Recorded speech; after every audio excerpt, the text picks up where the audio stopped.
Bismillahirrahmanirrahim. Assalamu alaikum. Bütün dünyadaki aziz musafirçilikte yaşayotgan aziz Uyg'urim, bütün dünyadaki Müslümanlar, bugünkü günlükte hammamizga ma'lum Uyg'urninki bugungi ahvoli. Shuning uchun birdan-bir hammamiz umid uzmasdan Alloh subhanahu va taolo Qur'oni Karimda degandek la ta'asu min rahmatillah.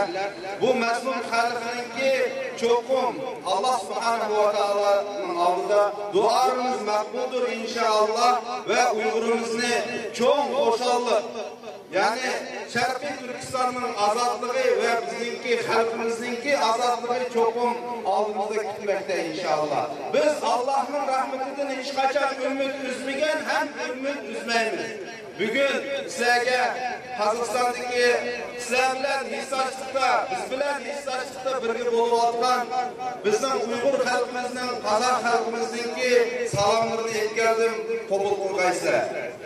Aziz qarindoshlar, Allah subhanahu wa ta'ala Qur'onda ja'al haqq va zahaqal batil innal batila kana zahuqa.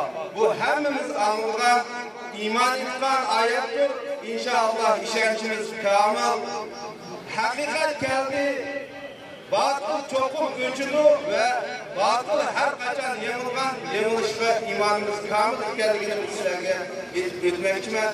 Aziz qarindoshlar, ruhimiz tushmasin, imanimiz ojizlashmasin. Ümidimiz hech qachon ümidimiz yerga daftar qilinmasin ekan, ishonchimiz kamil bo'lsin.